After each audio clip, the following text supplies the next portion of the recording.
ఫిలిప్పీయులకు రాసిన పత్రిక 2వ అధ్యాయము 12వ వచనము. కాగా నా ప్రియులారా, మీరెల్లప్పుడూ విధేయులై ఉన్న ప్రకారము నా ఎదుట ఉన్నప్పుడు మాత్రమే గాక మరి ఎక్కువగా నేను మీతో లేని ఈ కాలమందును భయముతోనూ వణుకుతోనూ మీ సొంత రక్షణను కొనసాగించుకొనుడి. చెప్పండి నాతో పాటు, భయముతోనూ వణుకుతోనూ మీ సొంత రక్షణను కొనసాగించుకొనుడి. రైట్. ఈ రక్షణను, గొప్ప రక్షణను పొందటమే కాదు, పొందిన తర్వాత ఆ రక్షణను ఏం చేయాలంట? కొనసాగించాలి. అది కూడా భయముతోనూ వణుకుతో. పోలీస్ డిపార్ట్మెంట్లో జాయిన్ అవడమే కాదు, జాయిన్ అయిన తర్వాత ఏం చేయాలి? ఆ పోలీస్ డ్యూటీలో కంటిన్యూ అవ్వాలా లేదా? కొనసాగించాలి. ఒక టీచర్గా జాయిన్ అవడమే కాదు, జాయిన్ అయిన తర్వాత ఆ టీచర్ జాబ్ని కొనసాగించాలి. ఒక వ్యక్తితో వివాహం అవడమే కాదు, తల్లిదండ్రులను విడిచిపెట్టి ఆ భర్తతో కలిసి జీవితాన్ని కొనసాగించాలి. అలాగే రక్షణ పొంది, పాపం నుంచి విడుదల పొంది దేవుని వద్దకు రావడమే కాదు, దేవుని దగ్గర ఉండటం కొనసాగించాలి. ఆ రక్షణను మనం కొనసాగించాలి. గొప్ప రక్షణను పొందడమే కాదు, రక్షణను కూడా ఏం చేయాలి? కొనసాగించాలి. అంటే కాపాడుకోవాలి రక్షణ. అదే ఈ 2వ అంశము. ఇది చెప్పి ముగించుకుందాం. రక్షణను కొనసాగించటం ఎలా? రక్షణ పొందడం అంటే ఏంటో బైబిల్ చెప్పింది. అలాగే రక్షణ కొనసాగించాలి అని కూడా చెప్తుంది. మరి ఇంతకీ రక్షణను ఎలా కొనసాగించాలి? అంటే కొనసాగించాలి అన్నాడు అంటే ఒకవేళ ఏమైనా కోల్పోయే అవకాశం ఉందంటారా? పొందిన రక్షణని కోల్పోయే అవకాశం ఉందంటారా? రైట్. ఇందులో 2 భిన్న వాదనలు ఉన్నాయి. కొందరు రక్షణ పొందిన తర్వాత ఇక కోల్పోము అని చాలామంది అంటూ ఉంటారు. కానీ మనం ఆలోచిస్తే, అంటే రక్షణ ఇచ్చింది ఎవరు? దేవుడే. దేవుడు. బైబిల్ ఏం చెప్తుందంటే మనము ఆ దేవుని కృపచేతను విశ్వాసము ద్వారా మనము రక్షించబడి ఉన్నాము అని. ఎందుకంటే ఎఫెసీయులకు రాసిన పత్రిక 2వ అధ్యాయము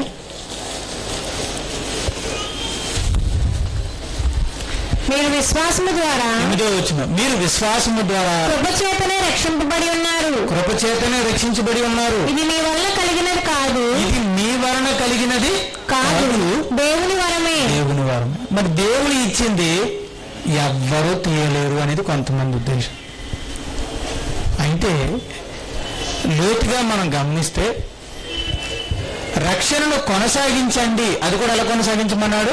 భయముతోనూ వణుకుతోనూ. రైట్. అసలు రక్షణను కోల్పోయే అవకాశం ఉందా లేదా? అది పాయింట్. అప్పుడు కొనసాగించాలా లేదా అనేది తర్వాత చూడవచ్చు. కొనసాగించమని బైబిల్ ఎందుకు చెప్తుంది అంటే రక్షణ కోల్పోయే అవకాశము ఉందని.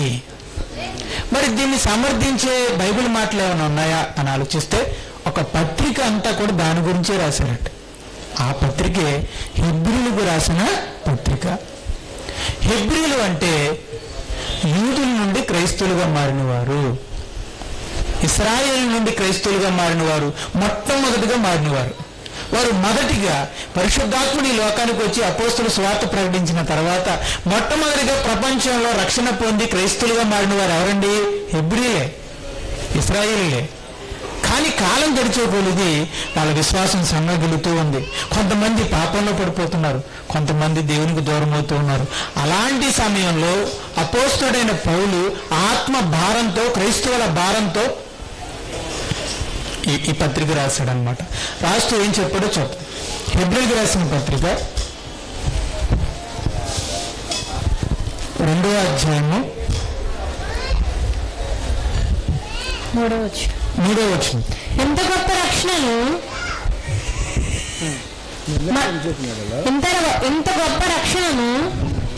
మనము నిర్లక్ష్యం చేసిన ఎడల ఎలాగూ తప్పించుకుందాము? ఇంత గొప్ప రక్షణను మనము నిర్లక్ష్యము చేసిన ఎడల ఎలాగూ ఎలాగూ తప్పించుకున్నాము. అంటే ఇంత గొప్ప రక్షణని నిర్లక్ష్యం చేస్తే అదేమవుతుంది? కోల్పోయే అవకాశం ఉంది. చెప్పాలంటే జాగ్రత్తగా వినండి ఒకసారి. ఒక చెట్టు ఉంది. ఒక చెట్టుకి ఏం కావాలి? దానికి ఒక చెట్టు బ్రతకాలంటే, కనీసం బ్రతకాలంటే దానికి ఏమేయాలి? నీరు అనేది వేయాలి. కాబట్టి మనం కొన్ని రోజులు నీరు వేయటం మానేస్తే, నిర్లక్ష్యం చేస్తే, ఒక 2-3 రోజులు లేదా ఒక 1 వారం రోజులు నీళ్ళు వేయటం మానేసి నిర్లక్ష్యం చేస్తే ఆ చెట్టు ఏమైపోద్ది? చచ్చిపోద్ది. అలాగే గొప్ప రక్షణను నిర్లక్ష్యం చేస్తే ఆ గొప్ప రక్షణ కూడా ఏమవుద్ది? కోల్పోతాము. ఒక చెట్టుకి నీళ్లు పోయటం మానేస్తే ఆ చెట్టు ఎలా చచ్చిపోద్దో, మన నిర్లక్ష్యానికి ఎలా చచ్చిపోతుందో, అలాగే ఆత్మ రక్షణను కూడా మనం జాగ్రత్తగా ఉండకపోతే, నిర్లక్ష్యం చేస్తే ఆ రక్షణ మనం కోల్పోతాం. తర్వాత రెండోది,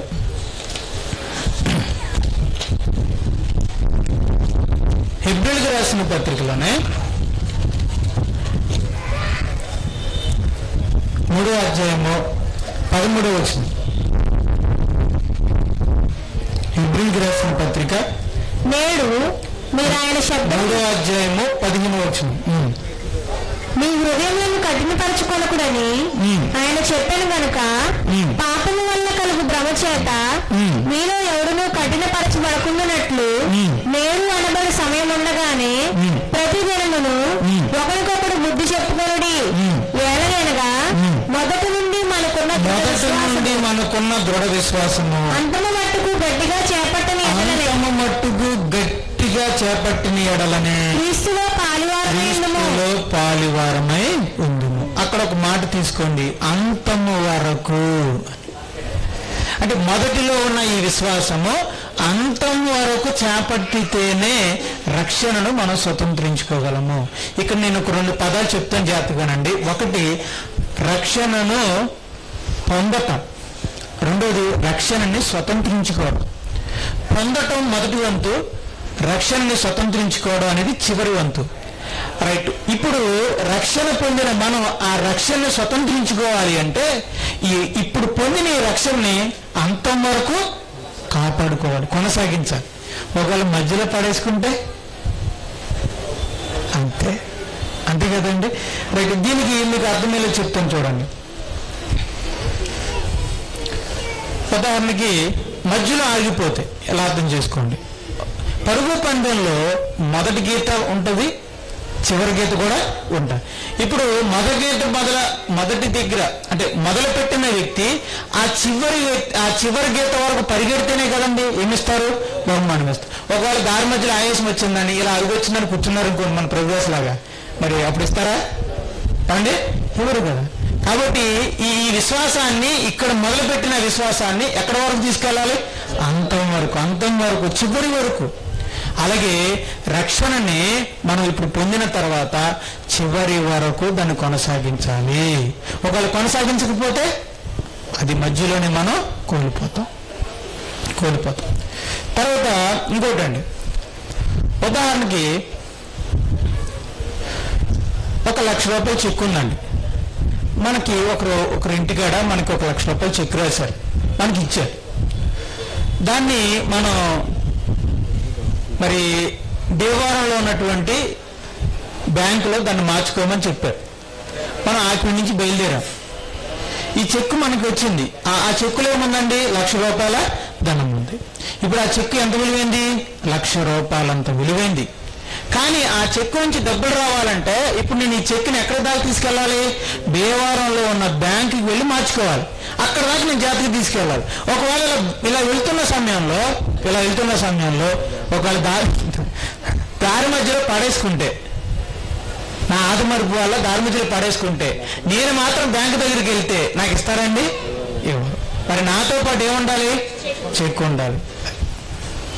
ఒకవేళ ఈ చెక్ను కూడా నేను చివరి వరకు తీసుకోగలిగితే, బ్యాంకు వరకు తీసుకెళ్ళగలిగితే దాని నుండి 1,00,000 రూపాయలు నేను పొందుకోగలను. ఒకవేళ దారి మధ్యలోనే పడేసుకుంటే బ్యాంకు నుండి 1,00,000 రూపాయలు నేను పొందుకోలేను. అయ్యో బాబోయ్, అమ్మో బాబోయ్, అయ్యో బాబోయ్ అనుకుని మళ్ళీ వెనక్కి దిగి వస్తాను. ఏ ఆటో ఎక్కాను, ఏ బస్సు ఎక్కాను, ఇవన్నీ మళ్ళీ ఎత్తుకుంటాం కదా.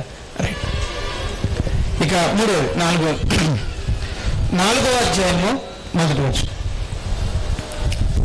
ఆయన యొక్క విశ్రాంతిలో ప్రవేశించుడు మన వాగ్దానము ఇంకా నిలిచి ఉండగా మీరు ఎవడైనా ఒకవేళ ఆ వాగ్దానము పొందకుండా తప్పిపోవునేమో అని భయము కలిగి ఉందము.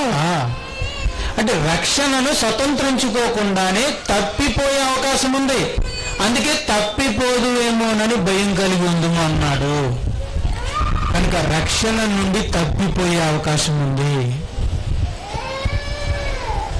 ఉదాహరణకి మనం భీమవరం వెళ్ళాలని బయలుదేరాం. రైట్, ఈ దారంటే వెళ్తేనే భీమవరం వెళ్తాం. అయితే కరెక్ట్గా ఉండి దగ్గర ఒక జంక్షన్ వస్తుంది, 2 దారులు, అటు గణపురం వెళ్ళే దారి, ఇటు భీమవరం వెళ్ళే దారి. కుడివైపుకి వెళ్ళామనుకోండి భీమవరం వెళ్తాం. ఆది మరుపున మనం ఎడమవైపుకి వెళ్ళామనుకోండి ఎక్కడికి వెళ్తాం? ఇక మన జీవితంలో మళ్ళా అంటే అలా వెళ్తూ ఉంటే గణపురం వస్తుంది, ఆ తర్వాత తడుపులు కూడా వస్తుంది, ఆ తర్వాత తణుకు వస్తుంది తప్ప మన జీవితంలో ఇంకా భీమవరం రాదు. దారి తప్పిపోతే గమ్యానికి ఎలా చేరలేమో అలాగే ఈ రక్షణ మార్గంలో నుంచి మనం దారి తప్పితే మన జీవితంలో ఇక రక్షణను మనం చేరుకోలేం, రక్షణను మనం స్వతంత్రించుకోలేం. దారి తప్పిపోతే గమ్యానికి చేరుకోలేం. అలాగే ఆత్మీయ జీవితంలో దారి తప్పిపోతే రక్షణను మనం స్వతంత్రించుకోలేం. అంటే దారి తప్పినప్పుడే మనం ఏం కోల్పోయినట్టు? ఎప్పుడైతే మనం ఈ రక్షణ మార్గం నుంచి దారి తప్పామో ఆ రోజునే మనం రక్షణ నుంచి వెళ్ళిపోయాం అని అర్థం. విడిపోయాం, వేరైపోయాం అని అర్థం. ఇంకొక విషయం చూద్దాం. 6వ అధ్యాయం 4వ వచనం. పరలోక సంబంధమైన వరముల రుచి చూచి పరిశుద్ధాత్మలో పాలివారై దేవుని దివ్య వాక్యమును రాబో యుగ సంబంధమైన శక్తుల ప్రభావమును అనుభవించిన తరువాత ఒకసారి వెలిగింపబడి, రక్షణ అంటే ఏంటంటే వెలిగించబడటం. ఇప్పుడు ఒక దీపాన్ని తీసుకోండి, అది చక్కగా దీపాన్ని వెలిగించి మన ఇంట్లో పెట్టుకుంటాం, చిమ్మిని దాని చుట్టూ పెడతాం కాబట్టి అది సేఫ్గా ఉంటుంది. అలా కాకుండా ఆ దీపాన్ని తీసుకొచ్చి వీధిలో పెడితే దాని చుట్టూ ఉన్న చిమ్మిని తీసేస్తే ఏమవుద్ది? వీధిలో వేసే ఆ గాలికి ఆ దీపం ఆరిపోతుంది. వెలిగించిన దీపం ఆరిపోయే అవకాశం ఉందా లేదా? ఆరదు. కానీ ఆరిపోయే అవకాశం ఉందా లేదా? మన అశ్రద్ధ వలన దాన్ని సరిగ్గా చూసుకోకపోతే దాన్ని తీసుకొచ్చి ఆరిపోయిన చిమ్మినీ లేకుండా దాని చుట్టూ ప్రొడక్షన్ లేకుండా చేస్తే విసిరే ఆ గాలికి ఆరిపోయే అవకాశం ఉందా లేదా? అలాగే రక్షణ అనేది దీపం లాంటిది, వెలిగించిన దీపం లాంటిది. అలాగే అది ఆరిపోయే అవకాశం కూడా. కనుక రక్షణ పొందామో అది దీపం లాంటిది. దేవుడు మన దీపాన్ని వెలిగించినట్టు రక్షణ పొందడం అంటే దీపం వెలిగినట్టు అర్థం. దీపం ఆరిపోవడం అంటే రక్షణను కోల్పోవటం అని అర్థం. వెలిగించబడిన మనం ఆరిపోతాము, అలాగే రక్షణ పొందిన మనం రక్షణను కోల్పోయే అవకాశం కూడా ఉంది. అలాగే 10వ అధ్యాయం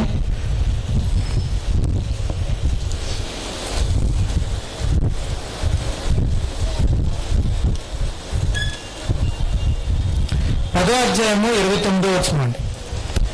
ఇట్లుండగా దేవుని కుమారుని పాదములతో త్రొక్కి తాను పరిశుద్ధ పరచబడుటకు సాధనమైన నిబంధన రక్తమును అపవిత్రమైనదిగా ఎంచి కృపకు మూలముగు ఆత్మను తిరస్కరించిన వాడు ఎంత ఎక్కువైన దండనకు పాత్రుడుగా ఎంచబడునని మీకు తోచును. తిరస్కరించిన వాడు, రక్షణ అనేది ఒక బంధం. ఆ బంధాన్ని తిరస్కరించిన వాడు ఆ అనుబంధాన్ని, ఆ రక్షణని కోల్పోతాడు. రక్షణ అనేది దేవునికి మానవునికి మధ్య ఏర్పడే అనుబంధం. ఆ బంధాన్ని నాకొద్దు అని అన్నాడు అంటే మనిషి కోల్పోయే అవకాశం ఉంది. దేవుడు ఎప్పటికీ విడిచిపెట్టడండి, కానీ మనిషి విడిచిపెట్టే అవకాశం ఉందండి. భార్యాభర్తలు వివాహమైన తర్వాత వాళ్ళు కలిసి బ్రతకాలి. కానీ లేదు, భార్య వచ్చి నాకు ఇతనితో బతకడానికి నాకు ఇష్టం లేదు, నాకు విడాకులు ఇస్తారా లేదా అంటే ఇంకేం చేస్తాం? నాకు విడాకులు కావాల్సిందే అని భార్య వేరైపోతాను అంటే వేరైపోతాం. అలా ఎన్ని కుటుంబాలు వేరైపోవట్లేదు.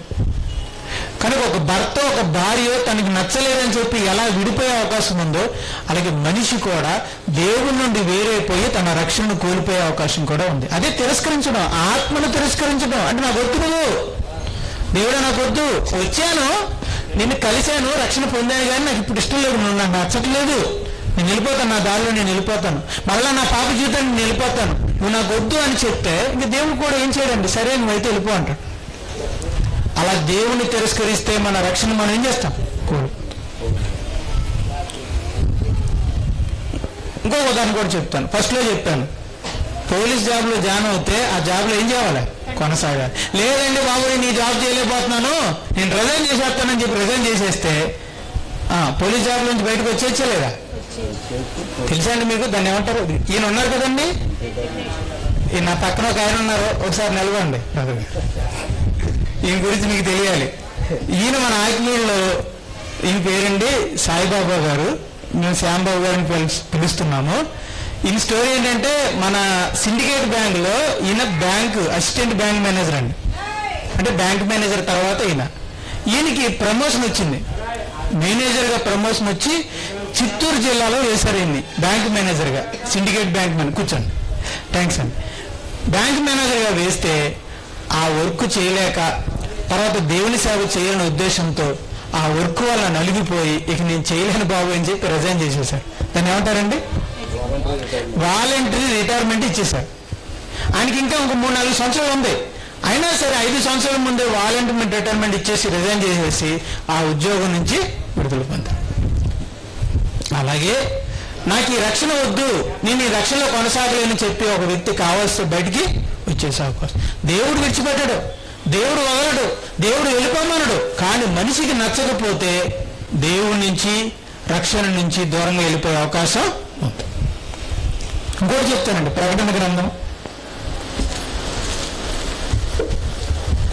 ఎందుకంటే ఈ మధ్యకాలంలో కొంతమంది రక్షణ పొందామంటే ఇక రక్షణ పోదు, నువ్వు ఎలా బతికినా పర్వాలేదు, నువ్వు ఎలా ఉన్నా పర్వాలేదు, నువ్వు ఎలా తిరిగినా పర్వాలేదు, ఒక్కసారి రక్షణ పొందావంటే ఇక నీకు రక్షణ పోదు, ఇక అటు నుంచి అటు పరలోకమే అని చెప్పి కొంతమంది బోధిస్తున్నారు.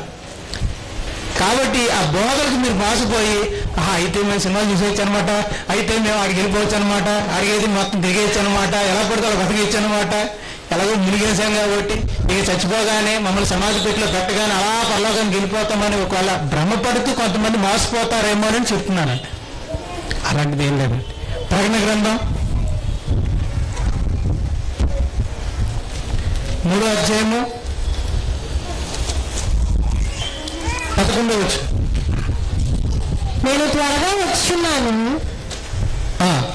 ఎవడును నీ కిరీటమును అపహరింపకుండునట్లు నీకు కలిగిన దాన్ని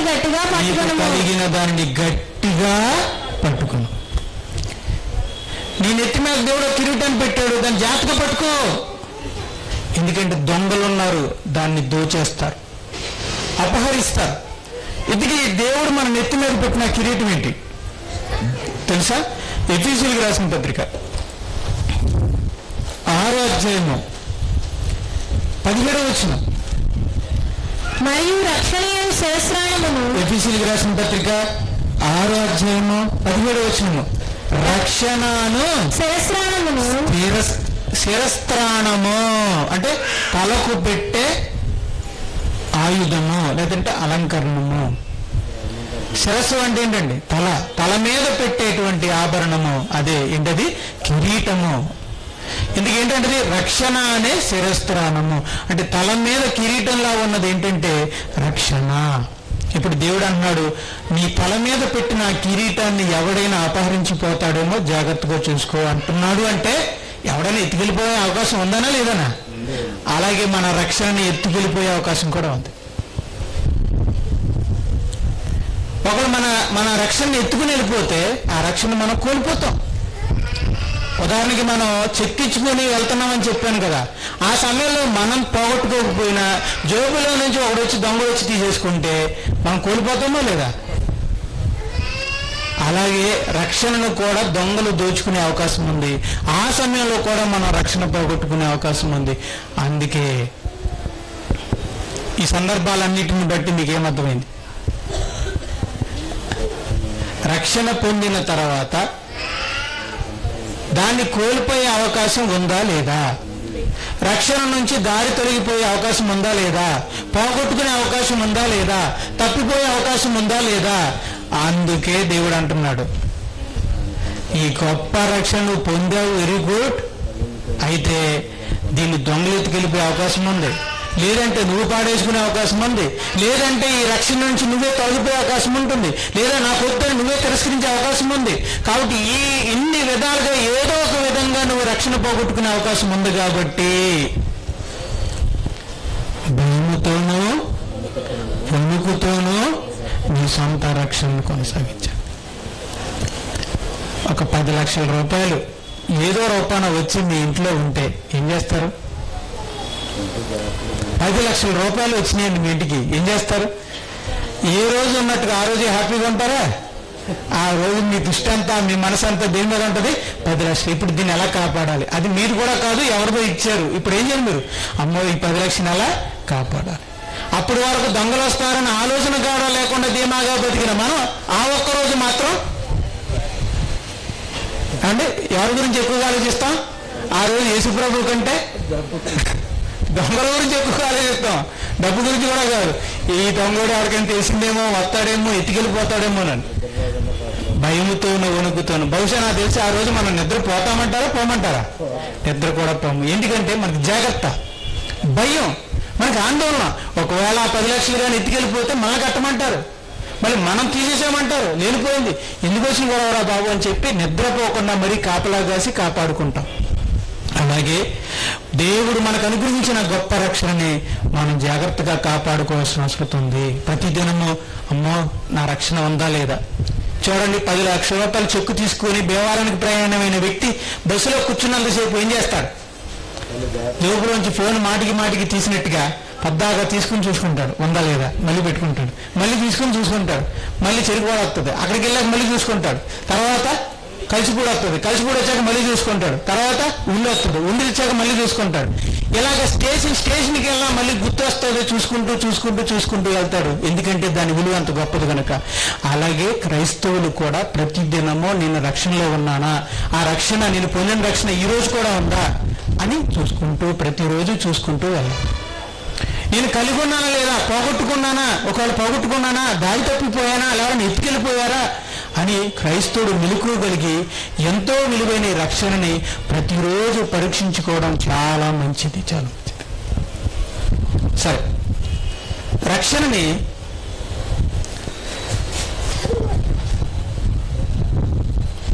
రక్షణను కొనసాగించాలి అంటే, రక్షణను కోల్పోకూడదంటే మనం ఏ తగిన జాగ్రత్తలు తీసుకోవాలి?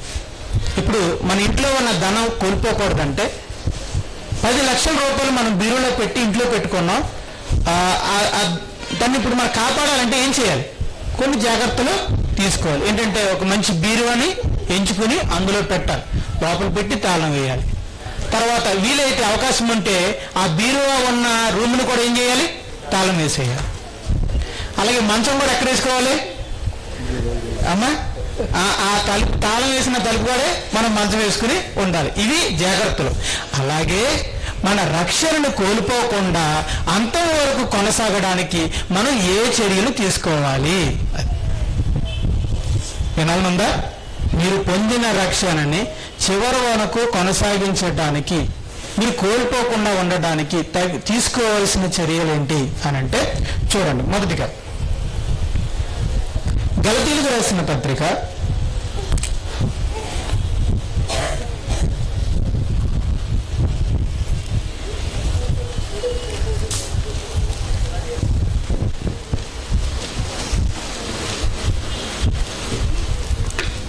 6వ అధ్యాయము, గలతీయులకు రాసిన పత్రిక 6వ అధ్యాయము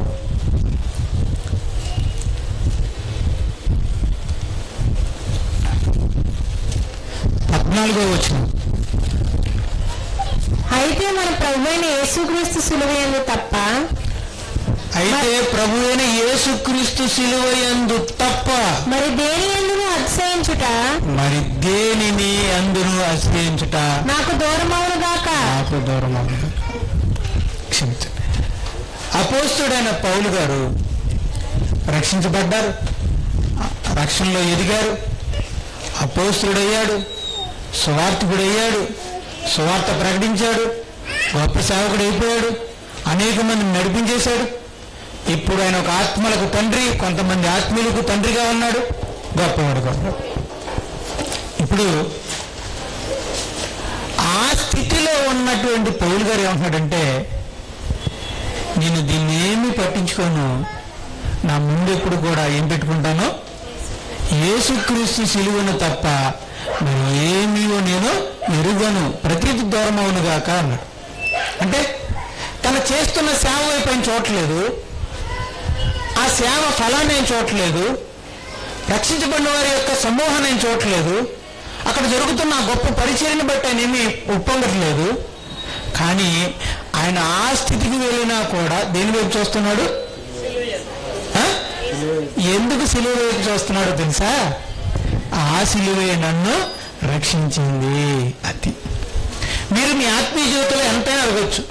సువార్త గాయకులు అవ్వచ్చు, చర్చిలో పరిచారకులు కావచ్చు, సువార్తికులు అవ్వచ్చు, గొప్ప దైవజనులే కావచ్చు, ఒక గొప్ప టాలెంట్ ఉన్న వ్యక్తే కావచ్చు. కానీ మీరు ఎంత ఎత్తుకి వెళ్ళినా, ఎంత దూరానికి వెళ్ళినా, మొదట్లో మీరు నమ్మిన విశ్వాసాన్ని మర్చిపోకండి. అదే యేసు ప్రభు నా పాపముల కొరకు సిలువలో మరణించాడు, అందుకే నేను ఇక్కడ ఉన్నాను తప్ప నా గొప్పతనం ఏం కాదు అన్న విషయం మర్చిపోకూడదు. అంతే. ఎంత ఎదురికి వెళ్ళినా, ఎంత ఎత్తుకి వెళ్ళినా సరే, నేను ఇక్కడ ఉన్నానంటే కారణం సిలువ, నేను ఇక్కడ ఉన్నానంటే కారణం సిలువ, సిలువే తప్ప మరేమీ కాదు అని ఎప్పుడూ సిలువ వైపు చూడటమే మనం కలుగుతుంది. అంతే. అదే జాగ్రత్త. చాలా చిన్నదే, కానీ మనం మిస్ అవుతాం. అప్పుడప్పుడు ఏంటంటే పరిచర్య అభివృద్ధి అయినప్పుడు ఆ పరిచర్య వైపు చూస్తాం. నలుగురు మనుషులు వచ్చి అబ్బా ఏం పాడారండి అనగానే వాళ్ళని చూస్తాం. ఇలా మనుషుల్ని చూసి, పరిచర్యని చూసి, పనిని చూసి, లేదా తలాంతుని చూసి మనం సిలువను చూడడం మర్చిపోతాం. అప్పుడే రక్షణ మనం కోల్పోతాం.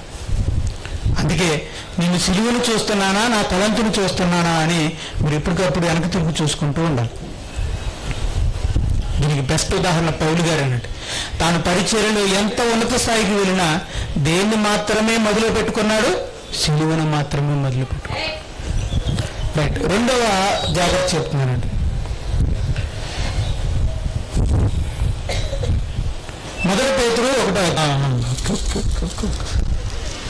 2 పేతురు చదవండి. 2 పేతురు 1వ అధ్యాయము. ఇది ఎవరికి లేకపోవును, వాడు తన పూర్వ పాపములకు శుద్ధి కలిగిన సంగతి మరిచిపోయి గుడ్డివాడును దూరదృష్టి లేనివాడగును. తన పూర్వ పాపములకు శుద్ధి కలిగిన సంగతి మరిచిపోయి, అది మర్చిపోకూడదు. సిలువే నన్ను రక్షించిందన్న విషయం మర్చిపోకూడదు. మరొకటి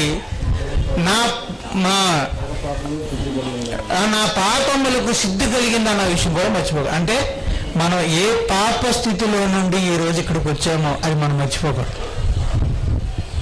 నేను ఏ ఘోర పాపిని, నేను ఎంత దేవుడికి వ్యతిరేకంగా బ్రతికి ఈ రోజు నేను ఇక్కడికి వచ్చాను, నా ఘోరమైన ఎంత స్థితిని దేవుడు క్షమించి నన్ను ఇక్కడ ఉంచాడు అన్న విషయం మనం ఎప్పుడు మర్చిపోకూడదు.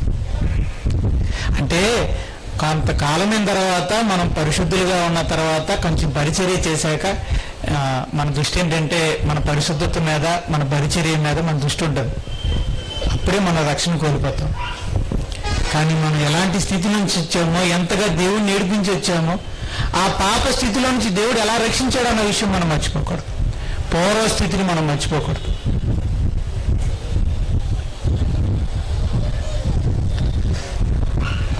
మూడవది తిమోతికి రాసిన 2వ పత్రిక.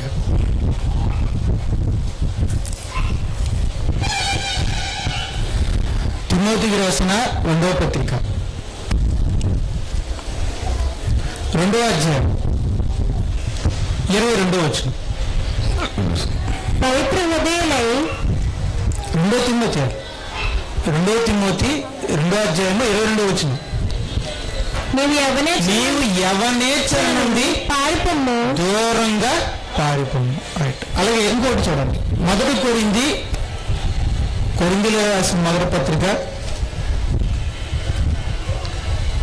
6వ అధ్యాయము 18వ వచనం.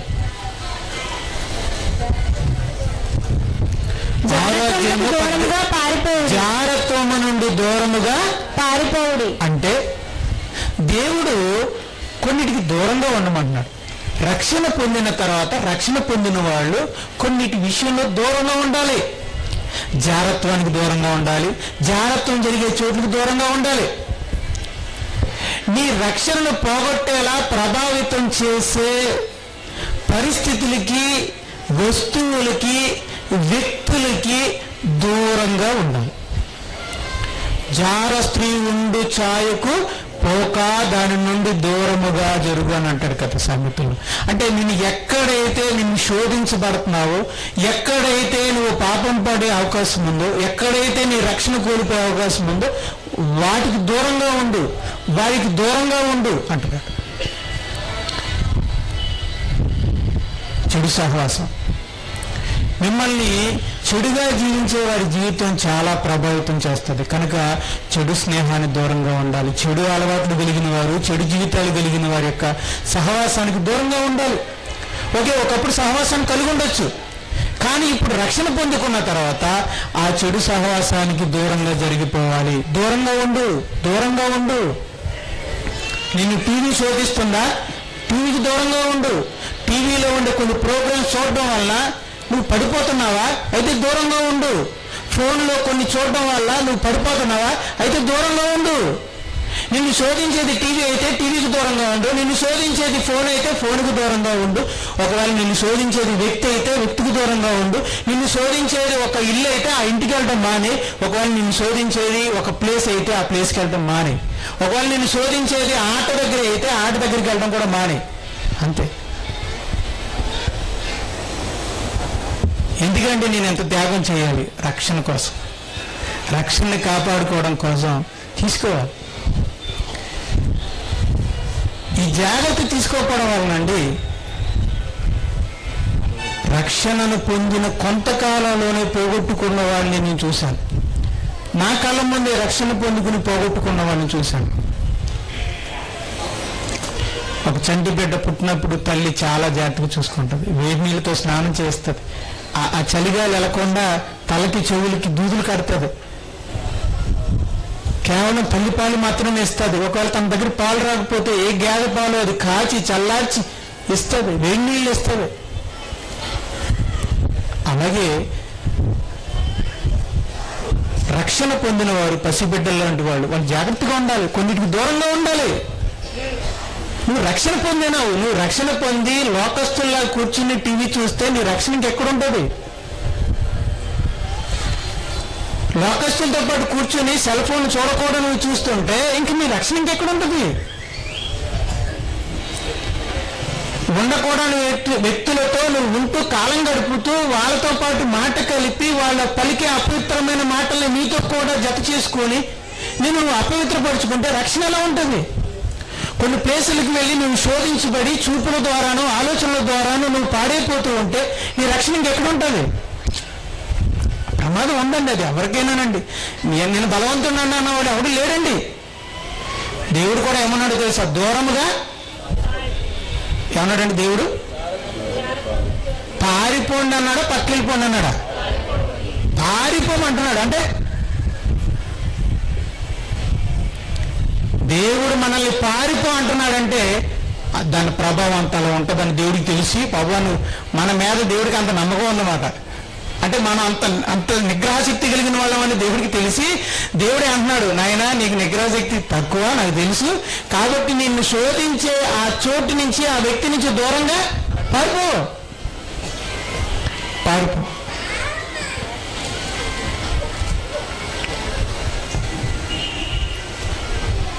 చూడండి, మన రోజు అప్పటికే వాళ్ళు ఆ వీధులు అడుగుతున్నారు అనుకోండి, ఆ వీధికి వెళ్తామో పారిపోతామా? అప్పటికేవాడు కనపడిగానే ఎలా పారిపోతామో అలాగే మనల్ని శోధించే వస్తువుల దగ్గర, సందర్భాల దగ్గర, పరిస్థితులకి దూరంగా అలా పారిపోవాలండి. సిగ్గుది పారిపోవాలి అంతే. నాకు రక్షణే కావాలి, అందుకనే ఒక కొటేషన్ రాసామండి. రక్షణ పొందిన వాళ్ళందరికీ ఒక కొటేషన్ రాసాం కింద. ఏమనంటే, నువ్వు పొందిన ఈ రక్షణ ఈ లోకంలో ఉన్న ఈ లోకంలో ఉన్న ఏది నువ్వు పొందిన రక్షణ కంటే గొప్పదే. ఆ టీవీ నీ రక్షణ కంటే గొప్పదేం కాదు. సెల్ ఫోను నీ రక్షణ కంటే గొప్పదేం కాదు. ఫ్రెండ్స్ నీ రక్షణ కంటే గొప్పదేం కాదు. నీ స్నేహం రక్షణ కంటే గొప్పదేం కాదు.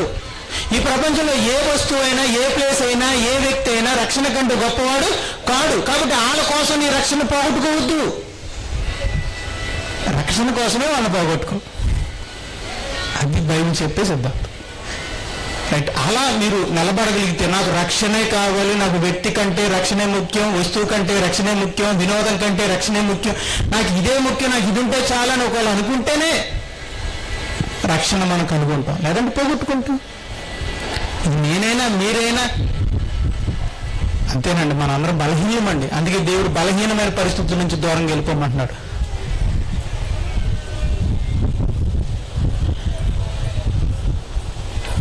తర్వాత 4వది దశలోనికీయులకు రాసిన 2వ పత్రిక.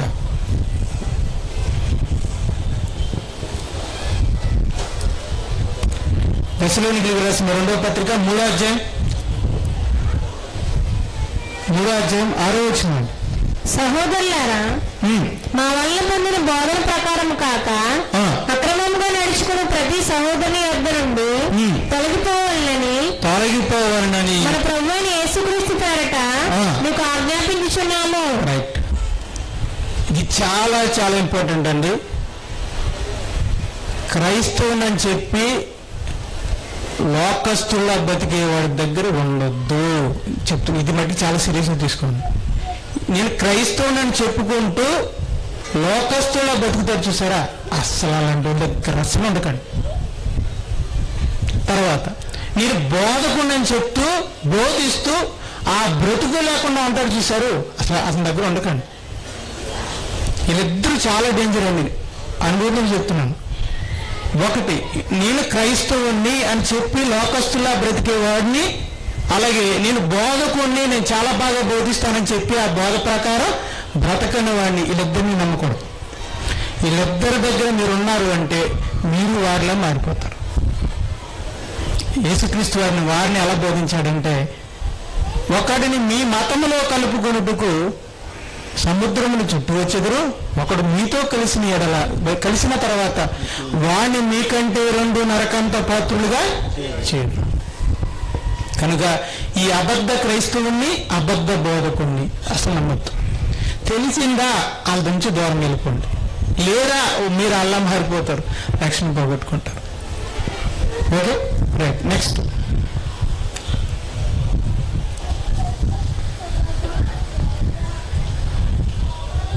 హెబ్రీయులకు రాసిన పత్రిక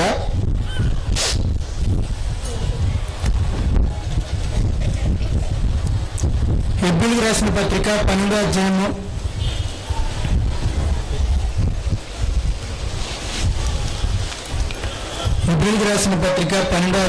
2వ వచనం.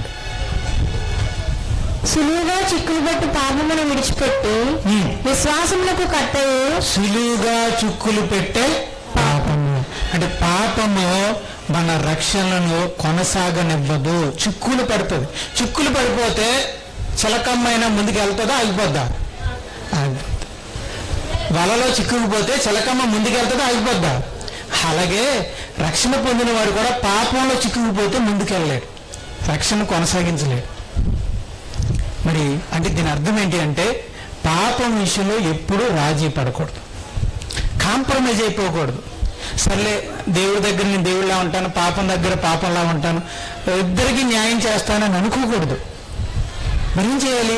పాపం విషయంలో ఎప్పుడు రాజీ పడకూడదు, పోరాటం చేయాలి. లేదు నేను ఇలా బతకూడదు, నేను ఇలా ఉండకూడదు.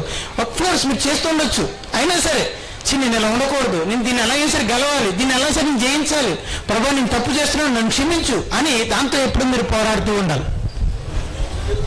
పోరాటం అనేసి పర్లేదు ప్రభా నీ దగ్గరికి వచ్చి ప్రభు దగ్గరికి వెళ్ళి అక్కడ అలా ఉంటాను, పాపం దగ్గరికి వచ్చి ఇక్కడ ఇలా ఉండి ఎంజాయ్ చేస్తాను అని ఒకవేళ మీరు రాజీకి వచ్చారో చిటకుని పట్టేసుకుంటాం, ఇక మీ రక్షణని వెనకలాగేసుకుంటాం. కనుక పాపం విషయంలో రాజీ పడద్దు. ఏం చేయండి?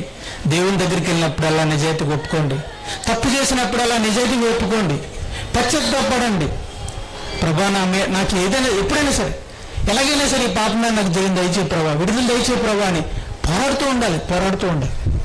అలా పాపం మీద పోరాడుతూ ఉంటే మనం రక్షించబడతాము. ఆ పోరాటం లేకుండా రాజీ పడిపోయి రహస్యంగా పాపం చేస్తూ దేవుని దగ్గర మాత్రం ఏమీ తెలియనట్టుగా వెళ్ళి ఇలా రహస్యమైన పాప జీవితాన్ని జీవించడం మొదలు పెడితే రక్షణను మనం కోల్పోతాము. మరొక విషయం, అపోస్తుల కార్యాలు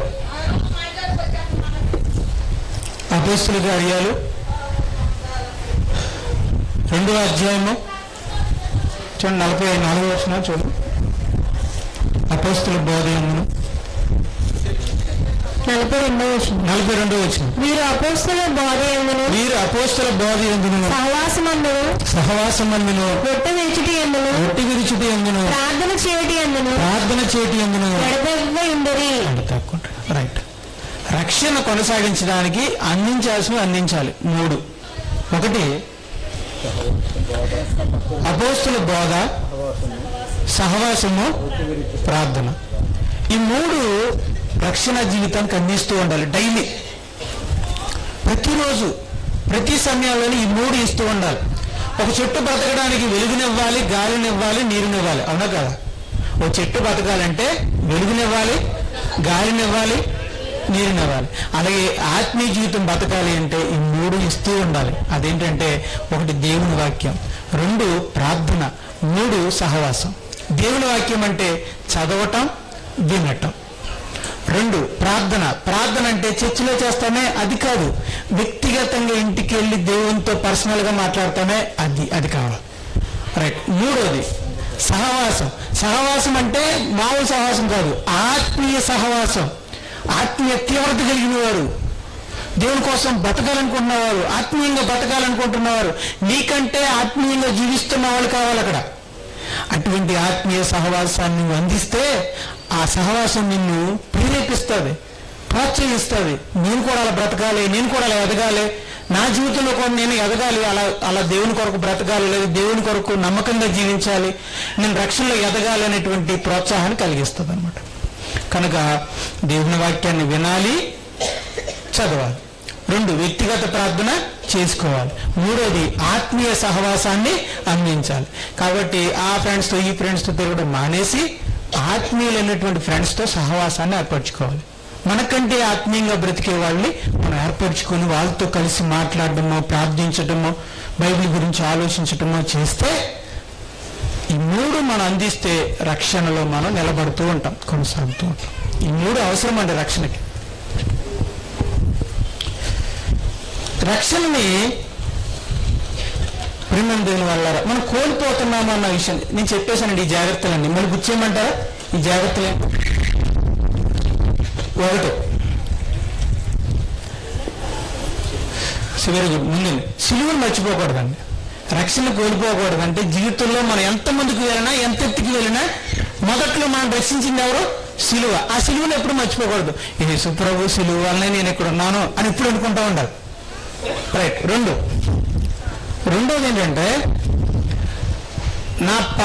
నా పూర్వస్థితిని మర్చిపోకూడదు. మన పూర్వస్థితిని మర్చిపోకూడదు. అంటే నేను ఘోరమైన పాపిగా వస్తే దేవుడు నన్ను క్షమించి నాకు ఈ క్రొత్త జీవితాన్ని ఇచ్చాడు. అంటే తప్పుపోయిన కుమారుడు ఇంటికి వచ్చినప్పుడు ఆ తండ్రి ఎలాగ మంచి స్థితి ఇచ్చాడో ఆ తప్పుపోయిన కుమారుడికి అది జీవితకాలం అంతా గుర్తుంటుందా లేదా?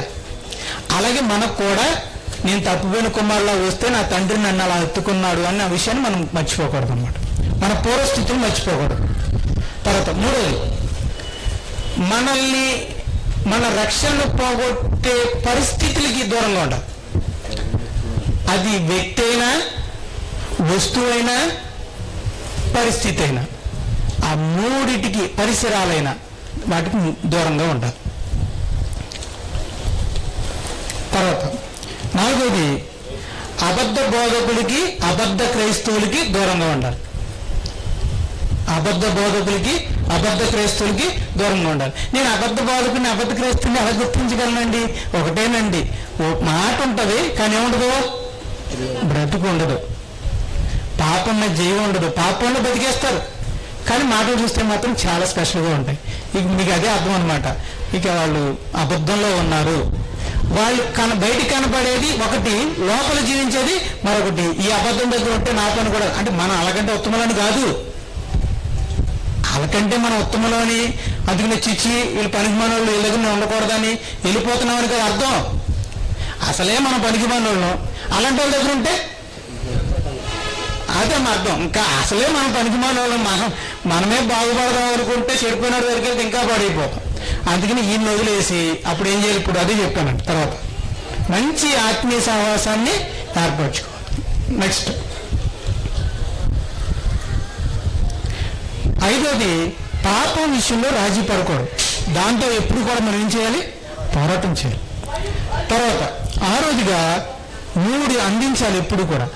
1 దేవుని వాక్యం, వ్యక్తిగత ప్రార్థన, ఆత్మీయ సహవాసం, ఈ 3టిని అందించాలి. రక్షణ నేను కోల్పోతున్నాను అని మనకి ఎప్పుడు తెలుస్తుంది? చెప్పి ముగిస్తానండి. నాకు ఎలా తెలుస్తుందండి నేను రక్షణ కలిగి ఉన్నానా లేదా, కోల్పోతున్నానా లేదా అని నాకు ఎలా తెలుస్తుందండి అని అంటే 3 విషయాలు చెప్తాను, జాగ్రత్త చూడండి, మిమ్మల్ని మీరు చెక్ చేసుకోండి. 1, దేవుని వాక్యం చదవాలనిపించదు, వినాలని అనిపించదు. బైబిల్ తీసి చదవాలని అనిపించదు. ఫస్ట్లో తీయాలి, చదవాలి, వినాలనిపించే ఆసక్తి ఇప్పుడు ఉండదు. బైబిల్ని చదవాలనిపించదు, దేవుని వాక్యం వినాలని అనిపించదు. 2, వ్యక్తిగతంగా ప్రార్థన చేయాలని అనిపించదు. సంఘంలో ఇస్తే గంట చేస్తాం, కానీ ఇంటికి వెళ్తే మాత్రం నిమిషం కూడా చేయలేం, ఉద్యోగం కూడా. ఓకే. 3వది పాపం పట్ల పోరాటం ఉండదు. అంటే తప్పు చేసావా, తప్పు చేసాం, ఆవిడ చేయట్లేదు, కోటేశ్వర గారికి లేవా, సాయిబాబు గారికి లేవా, లేకపోతే శివన్ రావు గారికి లేవా, ఏం చేస్తే తప్ప అన్నట్టు అయిపోతాం. అంటే పాపంతో పోరాటం ఉండదు.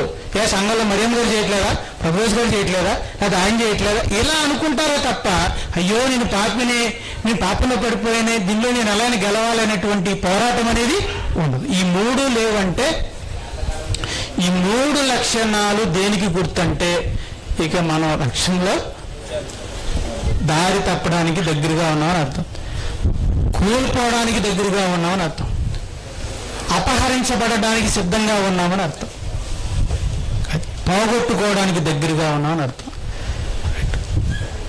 చూసుకోండి, మీకు ఎప్పుడైనా దేవుని వాక్యం చదవాలని అనిపించకపోతుంటే, ప్రార్థన చేయాలని అనిపించకపోతుంటే, పాపంతో పోరాడాలని అనిపించకుండా రాజీ పడిపోవాలని ఒకవేళ మీకు అనిపిస్తుంటే, అప్పుడు మీరు అర్థం చేసుకోండి, మీరు రక్షణ కోల్పోవడానికి దగ్గరగా వచ్చారని.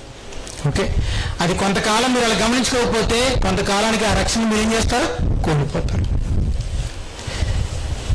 ప్రియమైన దేవుని వారలారా, ఈ చెవి ఉంది చూసారా, ఈ చెవి శరీరంలో భాగం. ఇది ఎప్పుడైనా ఊడిపడిపోద్దా? చెవి ఊడిపడిపోద్దా? కానీ చెవు పోగు, చెవు పోగు ఊడిపోద్దు. మెడ ఎప్పుడైనా శరీరం నుంచి ఊడిపడిపోద్దా? కానీ మెడకేసిన ఆహారం పోతుంది. రైట్. వేళ్ళు ఎప్పుడైనా ఊడిపోతాయా? కానీ వేలుకెట్టిన బంగారం ఉంగరం ఊడిపోద్దా లేదా, జారిపోయే అవకాశం ఉందా లేదా? అలాగే రక్షణ అనేది మన పుట్టుకతో వచ్చింది కాదు, మనలో ఉంది కాదు, దేవుడు ఇచ్చిన వరం. ఫస్ట్ లో చదివిన ఎఫెసీయులకు రాసిన పత్రిక 2:8 ఇది దేవుడు ఇచ్చిన వరం, అంటే గిఫ్ట్, బహుమానం. దేవుడు ఇచ్చిన ఉంగరం వేలుకెట్టాడు, ఏది ఊడిపోదు, కానీ ఏది ఊడిపోయే అవకాశం ఉంది, ఉంగరము ఊడిపోయే అవకాశం. అలాగే దేవుడిచ్చిన రక్షణ కూడా కోల్పోయే అవకాశం ఉంటుంది. ఒకవేళ ఉంగరం జారి ఊడి పడిపోయింది అనుకో, అప్పుడు ఏం చేస్తారు? ఫస్ట్లో చూసుకోరు, తర్వాత మీరు చూసుకున్నాక ఉంగరం పడిపోయిందన్న విషయం మీకు అర్థమైతే అప్పుడు ఏం చేస్తారు? ఇల్లు అంతా కూడా మొదలు పెడతారు. ఒకవేళ దొరకకపోతే ఏం తీసుకుంటారు? చీపురు తీసుకుని ఊడుస్తారు. దాన్ని వదలరు అంత తేలిగ్గా. అలాగే అమ్మ, నేను ఒక మాట చెప్తున్నాను, 10 వెండి నాణాలు 10 నాణాలు కలిగిన ఒక తల్లి అంట ఒక నాణ్యాన్ని కోల్పోయిందట. తెరా చూస్తే 9 ఉన్నాయట. అయ్యో ఆ 10 లేదే, నేను పోగొట్టుకున్నానని చెప్పి పోయిందిలే 9 ఉన్నాయి కదా అని అనుకోలేదట. ఒక పెద్ద చీపురు కట్ట తీసుకొచ్చి దీపాన్ని వెలిగించి ఊడ్చి మరీ చూసిందట. అప్పుడు ఆ 10వ నాణ్యం దొరకగానే చాలా సంతోషపడింది. అలాగే మీరు ఎప్పుడైనా రక్షణ కోల్పోయిన వాళ్ళు ఎవరైనా ఇక్కడ ఉంటే నేను చెప్తున్నానండి, మీరేం బాధపడాల్సిన అవసరం లేదు, నిరుచాపడాల్సిన అవసరం లేదు. ఇప్పుడైనా వెన్ను తిరిగి వెతకడం మొదలు పెట్టండి. పశ్చాత్తాపడండి. ప్రభువా, నేను కోల్పోయిన స్థితిని నాకు దయచేయి ప్రభువా. నేను మరలా ఒకప్పుడు దూరం అయిపోయాను, మరలా నీ దగ్గరికి రావాలనుకుంటున్నాను. నేను పోగొట్టుకున్న ఆ రక్షణ నాకు దయచేయి ప్రభువా అని ఏడవండి. మీ నవ్వును దుఃఖంగా మార్చుకోండి, ఏడవండి, పశ్చాత్తాపండి, దేవుని బతిమాలుకోండి. దేవుడు ఎంత గొప్పవాడు అంటే ఆరిపోయిన దీపాన్ని మరలా వెలిగించేవాడు, పోగొట్టుకున్న రక్షణ మరలా తిరిగి మనకి ఇచ్చేవాడు. అవకాశం ఉందండి, కానీ ఏడవాలండి, చాలా పశ్చాత్తాపడాలండి. దానికోసం మనం ఎంతో విరిగి నలిగితేనే కానీ మనం పోగొట్టుకున్న రక్షణ దేవుడు ఇస్తాడు, ఇవ్వడు. కానీ మీలో ఎవరైనా రక్షణ కోల్పోయి ఉంటే, దేవునికి దూరంగా మారిపోయి ఉంటే, దేవునికి దూరం అయిపోయి ఉంటే, మీరు ఇంటికి వెళ్ళాక ఏకాంతంగా పశ్చాత్తాపడండి, ప్రార్థన చేయండి, దేవుని బతిమాలుకోండి. కృపగల దేవుడు కరుణిస్తాడు, మీ రక్షణ మరలా మీకు తిరిగి ఇస్తాడు. ఇచ్చిన తర్వాత ఆ రక్షణ విలువ ఎరిగి తీసుకోవాల్సిన జాగ్రత్తలు తీసుకుంటూ అంతం వరకు మీరు కొనసాగగలిగితే ఆ గొప్ప రక్షణ మీరు స్వతంత్రించుకుంటారు. దానికి బహుమానంగా నిత్య జీవాన్ని మీరు అనుభవిస్తారు. దాని ఫలితం ఇప్పుడు తెలియదండి. మనం పొందుకున్న రక్షణ యొక్క ఫలితం మనకు తెలియదండి. చెట్టు యొక్క విలువ పేపర్ ఉన్నప్పుడు తెలియదండి, అది బ్యాంకు తీసుకెళ్ళాక డబ్బులుగా మారేకి తెలుస్తుంది. అలాగే ఇప్పుడు మనం పొందుకున్న రక్షణ యొక్క విలువ మనకి ఇప్పుడు తెలియదు.